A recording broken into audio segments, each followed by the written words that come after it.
Thank you, everyone. I appreciate your patience.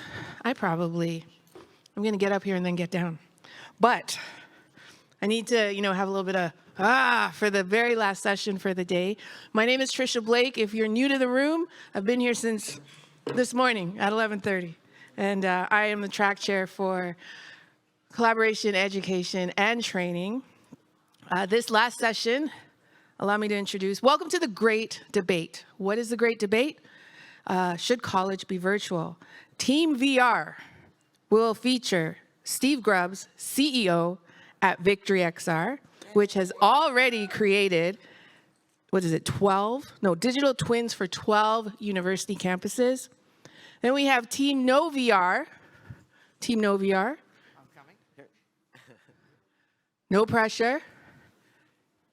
Team No VR is John Katzman. All right. Yay. All right. Can we give a hand for John? And we are moderating with Robin Raskin, Virtual Events Group. This is going to be very interesting and lively, I hope. So enjoy. Thank you. I hope too. Right.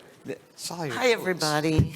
So, yes, you've all, by this time of the day, everybody's agreed that there is nothing VR can't do. Is that true? There is nothing VR can't do. And the question is, but should it? And that is what we are here to debate today. My name is Robin Raskin. I run a company called the Virtual Events Group. I ran a live events group, which I luckily sold to the Consumer Electronics Show. You might have heard about them before the pandemic. And then people kept asking me about how we meet in the future and what do we do. So I started a new company. And I will tell you, on this stage with me are two of the most fantastic educators. And I had to bend John Katzman's arm a little bit to do this and take the side of the devil, at least in this room. And so I want to give you a little setting. When you think, I'm going to ask you that in a minute. Think about college. What do you think about? Think about a quad, think about a dorm, you think about a very expensive landscape. We've all been there. It is ingrained in our minds. In fact, in the US, just little context, 1683, a guy named John Harvard, might be a familiar name, starts a college, and at that time, a university, and at that time universities were really for ministers to train them. It cost very little to go. There were no scholarships, there were no women, and there was no diversity of much kind. Fast forward, I'm not going to go through the whole education system. The GI Bill happens. Everybody who comes back from serving gets a free ride to college, and it changed things fundamentally because college became something that you just did, and it was your pathway to success. Fast forward again, we've all taken online classes. Everything I learned about math, I learned from Khan Academy. I mean, there's no shortage of online classes, and the jury is still very much out on that.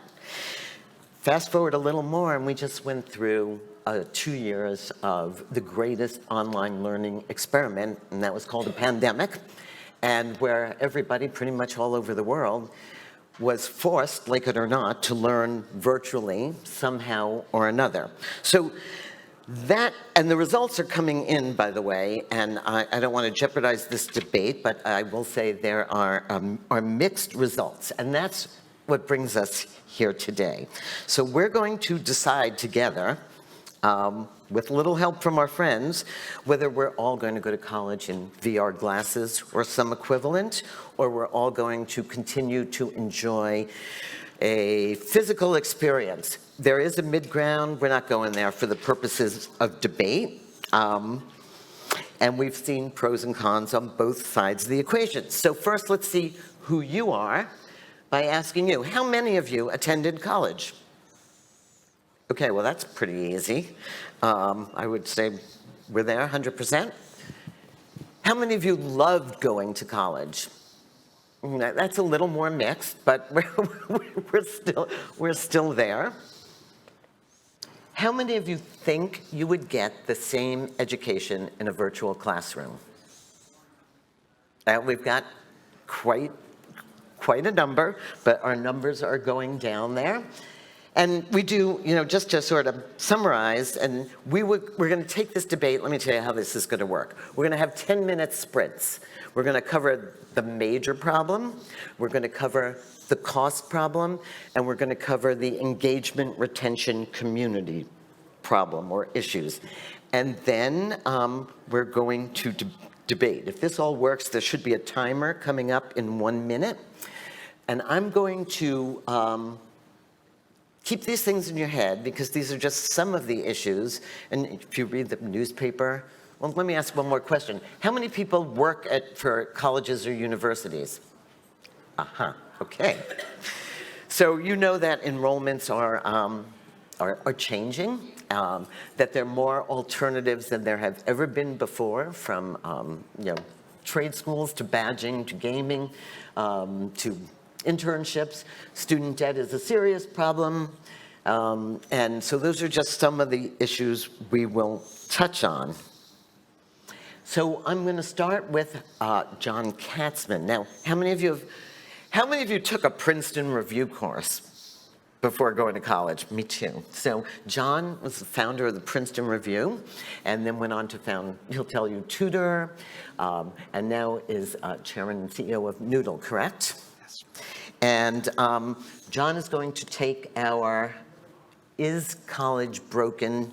And he's going to frame the issues. And we're going to let whoever is giving their talk take my place. We're going to play musical chairs, so you're going to have to keep track of us. And then Steve Grubbs, who, if you were in the last session, I think you heard about Morehouse, right? And I think they undershot you by 12 colleges. It's like over 100, right? Way over 100. Some as virtual twins, and some as different sort of AR, VR, XR experiences. So with that, I'm going to hit this buzzer. I'm going to run to John's chair. I'm going to give John the buzzer, and off we go. John, is college broken? Whoa, I think, oh wait, no, oh. No. Why's my... This is the other deck. Can you play the video? There you go. There it goes. I'll call time after 5 minutes. Do I have a deck? Switch to the open awe deck. There you go. You do. Okay. No, it's not broken. Click. Done. Oh, that's right, I clicked. So first of all, I want to just define terms a little bit.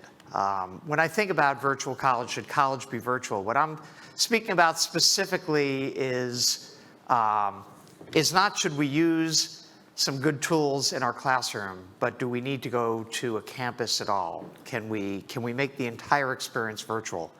And the answer is, you guys are among the most serious practitioners of VR in the whole country, and you're here. Why? Right? Like, to some degree, there are things we can do with each other that we have not been able to do online, and that we're probably not going to be able to do online for a while. So I like EdTech. I've been doing EdTech for several decades in the 3 companies Robin mentioned. Noodle works with about 100 of the best universities in the world, helping them use technology to become more resilient, more efficient, more responsive. So this is not like a personal vendetta. And I, again, believe that, whether it's a virtual Duomo or Notre Dame that you can teach architecture with, or any number of tools that Steve does and others do, I think they're great. There's not a problem here if we don't overreach. The fact is, there's that 90% of what you learned in college you didn't learn in a classroom. You learned having pizza at 2 in the morning. You learned at the football game. You learned from the give and take with other people, especially, and again, I'm taking the debate at its word, in college. I'm not talking about grad school. We'll come back to that. But But you're coming out of high school, and a lot of learning happens from just, connecting to other people in ways that I think are problematic. This is, over the past decade, the number of hours that Americans spend with friends. It's down 4 hours a week. With companions, even more. Being alone, up 8 hours. It is not a coincidence. This is the percentage of kids 12 to 17 who have been depressed, severely depressed in the past year. And those numbers, we're heading north before the pandemic, though that certainly didn't help.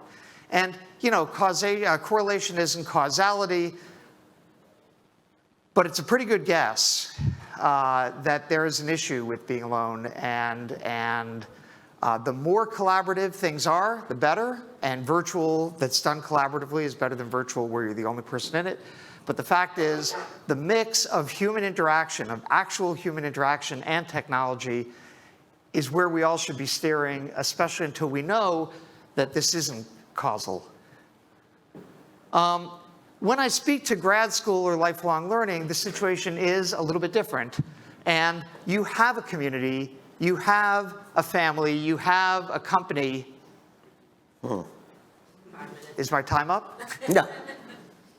No, did we lose? Well, I'll just, and to some degree, there you go. And to some degree, the idea of online learning fits really well with adults. And in fact, click, 90%. You click. Oh, right. 90% of online learners are half-time.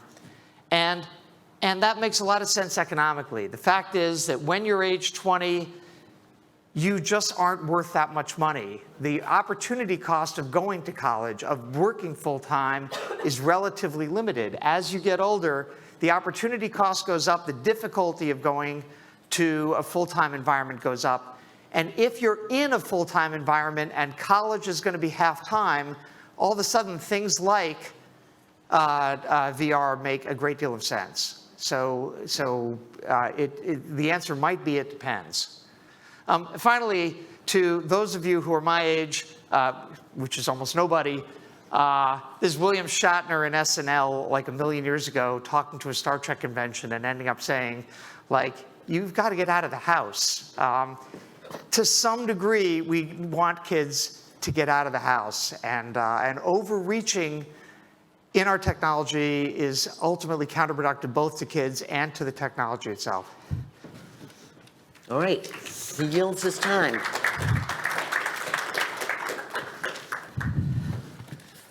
Good, Robin? You're good. You're good. Okay, I'm going to good. go back to slide. Yeah, I'm going to. All right, thank you. You can hold that slide there, and I'll click when. Yep. Go ahead, Okay, Steve. no slide deck, but I have a video.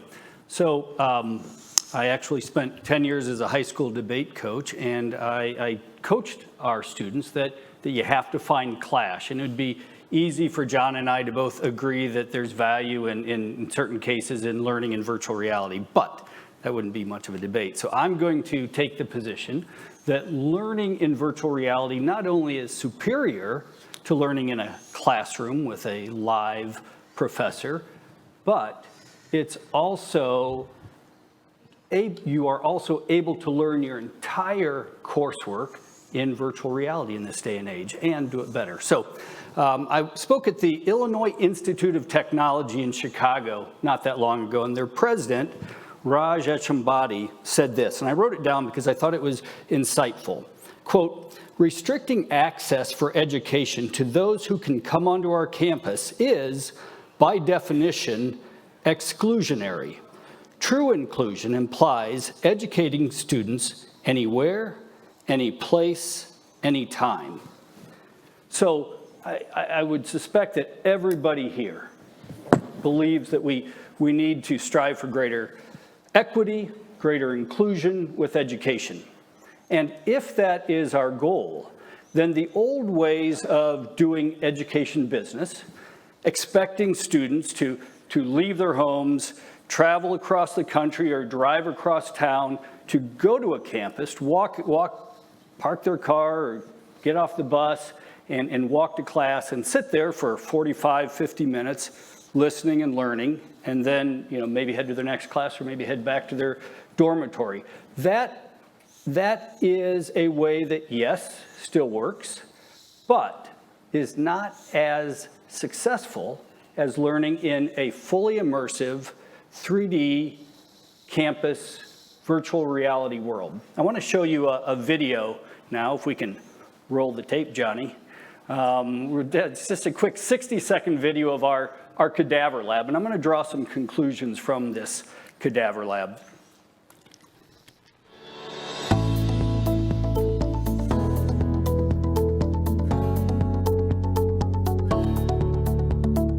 An advertisement, but that's not why I'm showing it.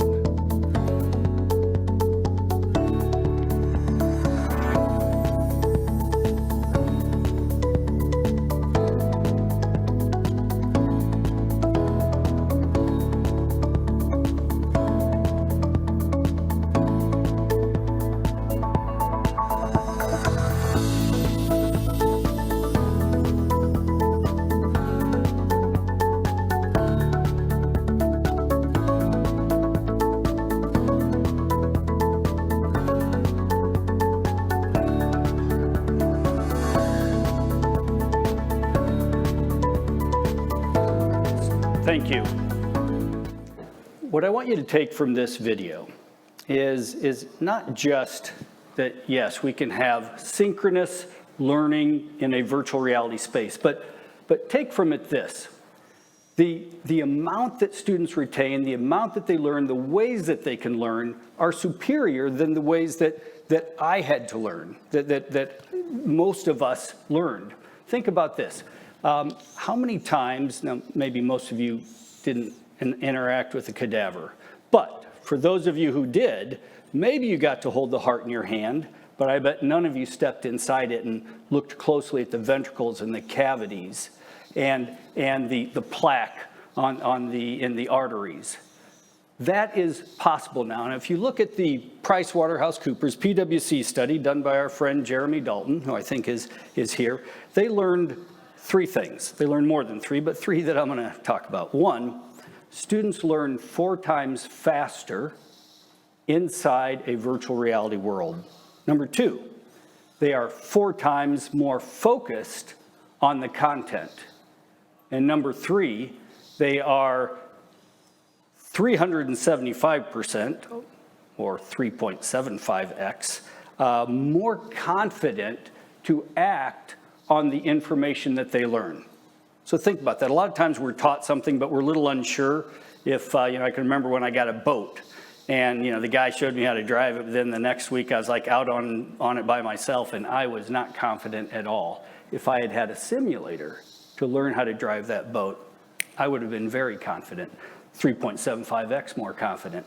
So we know from that study, and then we also had a great little study at Morehouse College where Professor Hamilton, who taught world history, teaches world history, he taught it 3 ways. He taught it in a brick and mortar classroom. Then the same professor taught the exact same course through a Zoom-like remote tool. And then he taught the exact same course on his Metaversity campus, where students got to travel back through time and learn history. And you know what he found? So at the end of every semester, he surveyed students on 3 things: student satisfaction, student grade performance, and class attendance. And on all 3 of those measures, the Metaversity course was head and shoulders above the other 2. Finally, the Fortnite generation. The Fortnite generation has come into the workplace, they've come into college, and they view the world differently than we do. I have a son in that generation, and he was extremely social, but his social was entering into a 3D world where he would talk and communicate and laugh. I'd hear him laughing down there and competing with his friends. They would all gather together in any of a number of games that those of you that are gamers would know about. Synchronous multiplayer games. And I can tell you today, he's extremely social. And when he goes out of the house, which he does all the time, he's very social. And so he learned his social skills in that Fortnite-type world, just like I used to back at the University of Iowa. Now, it's true, I did learn to drink beer at the University of Iowa, and that's probably not going to happen on the metaverse. But I think, given all the other circumstances, it's something that we have to give a lot of credibility to. There are 400 million registered Fortnite users in the world, 200 million Roblox users, and this is an entire generation of students who now expect their colleges and universities to give them offerings in a synchronous 3D world. So I'm going to pause there and let Robin take it from here. I'm going to get up here. Well, I was hoping you'd each ask each other a question. John, first of all, can we just hear two really succinct, and weren't you on the Iowa legislature for a while? And got the first technology funding in the state of Iowa? So, and John is very active. You guys, I wish you did the national debates together because it would be so much more entertaining. So John, do you have a question for Steve? Sure.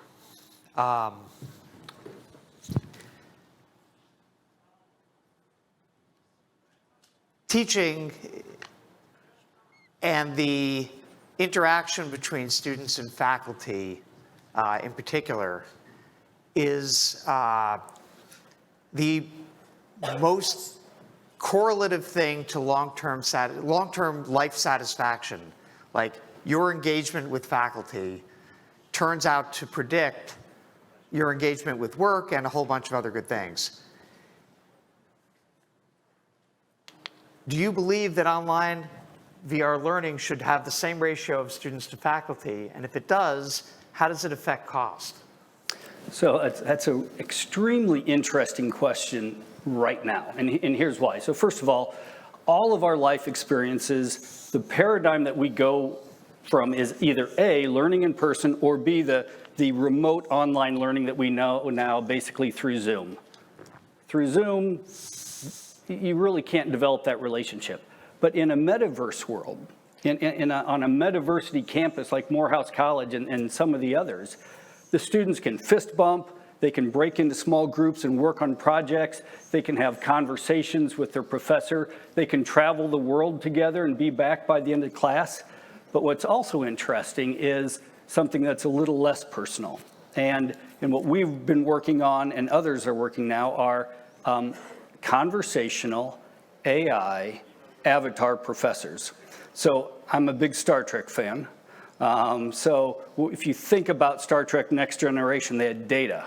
So Data was basically a cyborg, but he was always there and you could ask him anything. What we will be rolling out in our classes this year is you can have your live professor, and we love that. Most remote learning now is asynchronous, no professor whatsoever, which we don't love. But we love the live professor, but we're also going to put in there, whether the professor's in there or not, an all-knowing professor on that topic. So let's say it's Roman antiquities. There will be a professor in there that can lead a discussion. You can ask questions of them, they'll know everything, and that dramatically drives down the cost of education. And I also think the cost certainly doesn't go up with live professors in a VR campus. In most cases at this point it's not going down, but it has the potential to dramatically go down. By the way, I'm not against using AI. I don't know if I need to use it in the classroom at the point we're all talking, but a lot of what you're learning, you don't learn at that moment in a synchronous environment, and certainly in any environment, AI is going to be useful. Yeah, and I'm going to jump in and ask you about Fortnite and Roblox, because they're more the exception than the rule. And so many places in the metaverse are empty halls. And you are right, they are lacking. They're asynchronous. You go there, nobody's there. Whether it's a store, whether it's, PW, Price Waterhouse, and that is an issue. Do you find that as an issue on campus? So you have to have the right use case. In our use case, we don't expect the students to be there 24/7. It's there if they want to meet and study later, right? But when a professor is holding class, and let's say that Professor Morris, who teaches inorganic chemistry, she might be in her chemistry lab. And if you think about it, one of the great limiters of education is the cost of building labs and facilities. Very few schools on the south side of Chicago can afford to have a really nice STEM lab. But a couple years ago, a school on the north side of Chicago, their voters passed a referendum for a $20 million STEM lab. Good for those students. Nobody begrudges that. But now we can provide the students on the south side of Chicago with a world-class chemistry lab, biology lab, a time machine to go back and study history, and do it all for thousands of dollars rather than millions of dollars. So when you have the right use cases and the professor or the teacher says, okay, we are going to go back to ancient Egypt today, and we're going to go to Luxor, and we're going to go to the Valley of the Kings, and we're going to see where King Tut was discovered, and we're going to learn about ancient history. Those students, A, they have to be there because it's class, and so it's not an empty room, but B, they love it. And when you love learning, you learn. Do you have a question for John? Yes. So, how did I know that? So, I'm not going to quibble, and I don't think anybody else would quibble that at school, at college, that we get really invaluable socialization. I had so much fun in college, and I would, if I had it to go back, I would go to college again because I loved it. But because that's not an option, I was fortunate.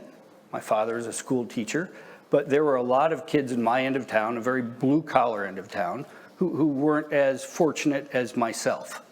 And they were, you're right, their opportunity cost was lower because they were 19 or 20. But if you can learn in a superior way and make it available, why wouldn't we encourage them to attend all their classes on a Metaversity campus? So what are the drivers of the cost of college, right? The campus is about 15% of the overall budget, including grounds and depreciation, amortization on the buildings. Teaching's an expense, research if it's an R1, serious expenses. The surprising one is 20 or 30 years ago, about 5% was counseling and academic support.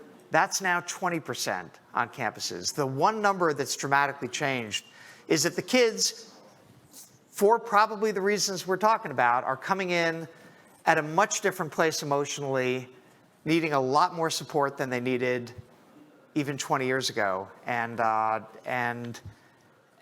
that just is what it is, and talk to any administrator about it. If you said, we want to make college wildly less expensive, the way to do it isn't cutting the 15% for the buildings. That's not the issue.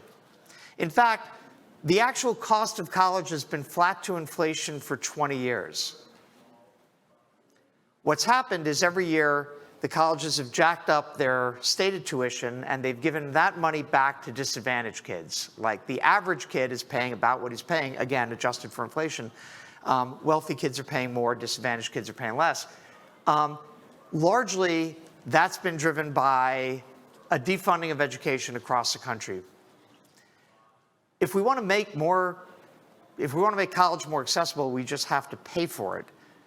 The other way to cut the cost is to dumb it down, is to get rid of faculty-student interaction, is to get rid of not just the campus, but everything that supports these students on campus. And at that point, you don't really have a college left. So you're cutting a tiny percentage of the cost and waving a flag saying, well, this is the solution to educating disadvantaged kids. It's not. Okay, I want you all to be writing down your questions. I think we've sort of covered the is college priceless, but just to review, because my timer's not working, but I'm watching the clock. So, Steve, give me an average, like what a Morehouse or a Fisk student would pay to attend a Meta University. Well, a student that attends a Metaversity at their existing campus, it's part of their standard tuition. So that's really. So did they increase tuition because they now have more hardware? No. Okay. So there's really no impact on tuition. Really, the value is in those schools who are now beginning to do it outside of the traditional model. And so we're working with schools around the world who are saying, hey, this is an option for us to create a new paradigm in education where the cost is, and think about this, we're thinking about this from the student side, but also think about it from the side of the professor. One of our teachers, she's a high school teacher, but it is Wendy Martin, National Finalist Teacher of the Year. If you are in Mexico, there's no chance that you will have access to attend Wendy Martin's biology class. But now she teaches regularly on our high school Metaversity campus, and students from around the United States and around the world are able to attend her class and get in-person instruction and do experiments with her when she tells them, okay, we're going to compare the anatomy of this pig and this human. And they pull out the heart of the pig, they pull out the heart of the human, they compare them. What tremendous value that is to get one of the greatest teachers in the United States and give access to as many students as can sign up for that class. And so letting the great educators teach without having to travel a great distance is a great equalizer, and it also reduces costs. So Gates and others have tried several times to say, look, why do we need all these econ professors? We don't need all these econ 101s. Let's just get the best econ professor, and he'll just teach a course, and everybody will take it, and we'll reduce cost and give a better education. It hasn't worked anywhere it's been tried. The fact is that each school should be celebrated for having a different culture, a different narrative arc to their curriculum, and they have different students. So this notion that we can make college less expensive by turning every school into a MOOC college is going to have the same impact that we've had in Common Core's effect on K-12, which is we've made it a less interesting monoculture that works dramatically against engagement. We should celebrate every school being different, not look to make them all the same, not look to say there's just one course. Steve, do you have ways of working on that, making schools individualized? Absolutely. So the culture at Morehouse is dramatically different than the Metaversity course at University of Maryland Global. So if you think about the fastest growing colleges and universities in the United States over the last 15 years, Western Governors University, University of Maryland Global, Purdue Global, Southern New Hampshire, Grand Canyon, et cetera. These are all fully remote schools, online schools. And why are they the fastest growing? That's because people who traditionally have been shut out of higher ed due to geography now have a chance. And so those schools have come to us and said, okay, remote and online education, and I know that John recognizes with his background in 2U the value of remote education. But if you want to have remote and online education be hands-on education, that's where our Metaversity campus comes into play. So Professor Harris, who has a journalism class at Morehouse, she gets to take her students to a location to write a story. She can take them back in time to write a story about the Hindenburg. She can take them to a baseball game and let them write a story there, so they can become better storytellers, better journalists, and bring that to life. So the reality is, in some places, costs will go down. Some cases, they won't. But the reality is that in all cases, almost all cases where immersive 3D learning is used, the experience will improve.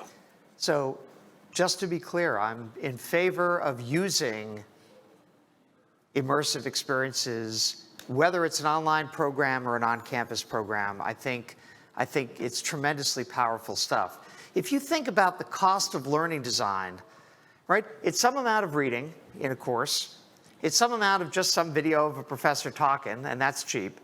Where it gets expensive are these modules, are that virtual lab, that virtual Notre Dame.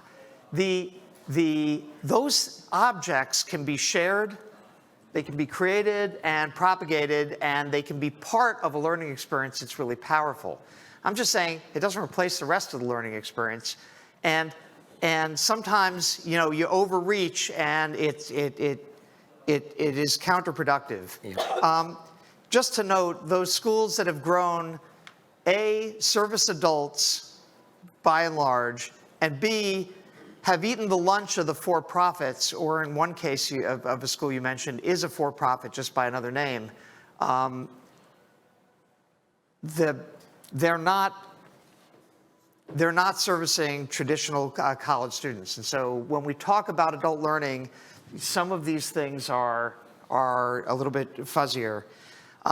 When you talk to students who have the option, though, of being on campus, especially after COVID, overwhelmingly they say they want to be on campus, they like some virtual learning, they like the mix, but they want to be on campus. So just to be clear, what they're comparing that to is Zoom learning. And one thing that I can safely say is no student has ever finished a course in Zoom and said, wow, that was amazing. But I can also tell you that almost every student who finishes a course on a Metaversity campus says, wow, that was amazing. And that's a huge contrast. And it changes the reaction of the students. And so I'm going to ask you, novelty effect. Do you think that plays into it? I grew up in a different era, but we had a simulator. Good school, we had a driving simulation thing. I learned that if you just kept your foot on the brake and kept the wheel turned, you didn't have to do anything else for the whole class. That's bad. You could just go to sleep. Yeah. And I think there's some element of that. I kept thinking of Operation while I watched your video. I've messed that game up many times. But when I held my fetal pig, it was really meaningful. I don't know if I'm speaking the same language as anybody. So let me just say, a lot of people refer to the novelty effect. When you first put on a VR headset, it's pretty cool. But here's what never gets old for the students who take our courses. So think about learning about the civil rights movement. You go back to 1965 and you have the bridge in Selma, Alabama, named after the Grand Dragon of the Ku Klux Klan. And the students can go there together and they can recreate the march of John Lewis, Hosea Williams, later Martin Luther King, and walk across that bridge together. I mean, I actually went there and filmed a 360 field trip for students so that they could do it both virtually and in a field trip. But it's like this amazing moment when you're walking across it and thinking about what happened there and why it happened there. And then I drove. I didn't walk to Birmingham. That was a long walk. So being able to experience that never gets old for students. So why are we here? Uh-oh. So because what we're doing here is different than the way that students learn. So what we do here, we don't need to learn hands-on, or we're not going back and studying history. What we say all the time is, if your class is a lecture, the Metaversity campus is probably not the best place for it. If you're teaching creative writing, there may be some elements to it, but you could do that in person or you could do that over Zoom just as easily. But for much of learning where it should be experiential, far superior. We're so close to agreement, and I know you don't want to get there. Yeah, that's right. Oh, no, but what would I do that for would the be next no 10 fun. minutes, right? But the crossing the bridge moment, if we can give that moment to more students, if the understanding the stresses coming down and the flying buttresses, we can show in a much more visceral way and see what happens if we change this and that. That's just good. But the talking about it, the discussion, I want to see people's faces. So it's a blend. We're awfully close to that. So when you build your avatar, it's your actual face. And with the new headsets coming out, when you smile, it'll smile. When you lift your eyebrows, it'll lift your eyebrows. If we want to fist bump, we can fist bump. And I get it. Nobody knows more than me because, like Robin said, I'm a recovering politician. So, I knocked You on... also have that in common. Yeah, I knocked on 10,000 doors to get elected. The in-person relationships are dramatically important. So I would never quibble with that. And to be fair, the motto in our company is learn in both worlds. But the position I'm taking is it's superior to learn in virtual reality. Okay, so for those of you who do come from education, we are in the final, and we have less than 10 minutes, 5 minutes for, as you fondly remember, the audience drill and kill, where we'd love to hear your questions. But before we do, could we just hear it for two great debaters by any stretch? And you have a microphone, correct? Microphone, check 1, 2, 3. All And right. there is no timer, so don't freak out. And there is a question in the back of the room. I'm going to start here because I'm here. Okay. That's you're okay? You're the boss. All Yeah. right. Hello. Thank you. It was a great debate. My question is, what are some pros and cons with immersive learning, especially with the example that you gave, and there's certain states that are banning critical race theory. How are you able to, I guess, make sure that what we're learning, or where does the policy fall in all of that? So the great thing about the way our campuses are structured is that every university, every professor gets to teach the course they want to teach. We don't tell them. We provide them the assets and the experiences. If you want your kids to walk across the bridge in Selma, they can. If you want them to go to Normandy Beach and stand there on Normandy Beach, they can. So we don't define what the curriculum should be. We just give them the space to teach whatever it is that their state promotes or they promote or the university supports. That's not up to us. It's really tricky. I think about textbooks and how they've been used for forever. They're like toolboxes. Every professor kind of picks her path through it, takes what they want, argues with something that they disagree with. Courseware, on the other hand, has evolved to be like, the professor's a TA. Like, this is the curriculum and you're just along for the ride. The question is, when you're discussing these things, where the lines are, and it sounds like you're drawing lines in a great place. The immersive experience, the bridge is the bridge. But that can't be done virtually. The teaching of what that means has to be real life people who disagree with each other, and that's why you go to this school versus that school. Thank you for that. I am back here because there's some equity, We're going to work this side of the room. And here you go, sir. Ask your question. Keep it punchy because we got probably 2 questions left before this whole thing ends. All right. Okay, hi, how are you? I have a question, it's actually for both of you.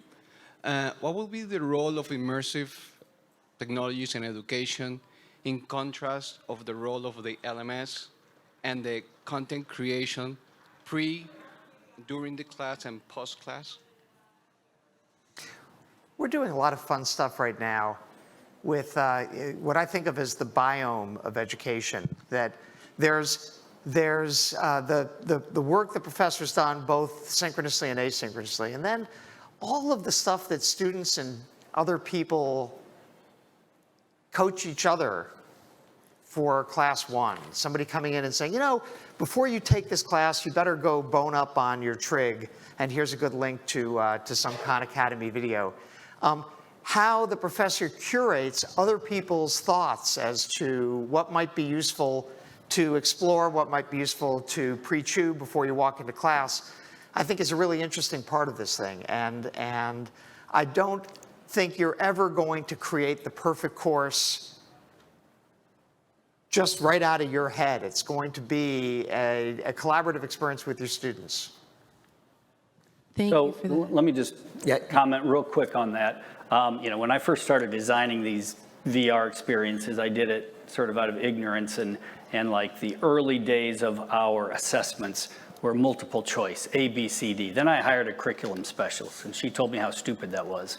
And so now when you do our frog dissection or fetal pig dissection, the assessment is not multiple choice, but you know, it's can you pull the heart out of the frog, and can you actually do things? And you probably know this, but I can't remember if that's formative assessment or summative. I think it's formative, but my curriculum people tell me this all the time. But we are now building in all of our experiences these, I think, formative assessments where you're graded by doing, not just knowledge recall.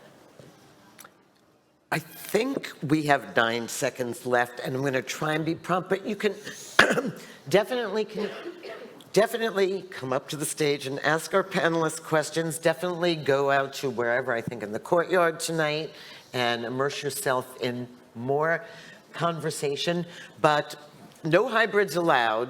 If you could go to school virtually, would you do it? Just pure virtual, raise your hand. So I think quick summary is we're still about the same, but you have swayed some people. Thank you for listening to 2 just brilliant speakers, and thank you for bringing the world a little closer to an answer to this perplexing problem. If we had this discussion in Europe or anywhere else in the world, it would be very different. We had a very American discussion today. So thank you for your time. Thanks to our speakers.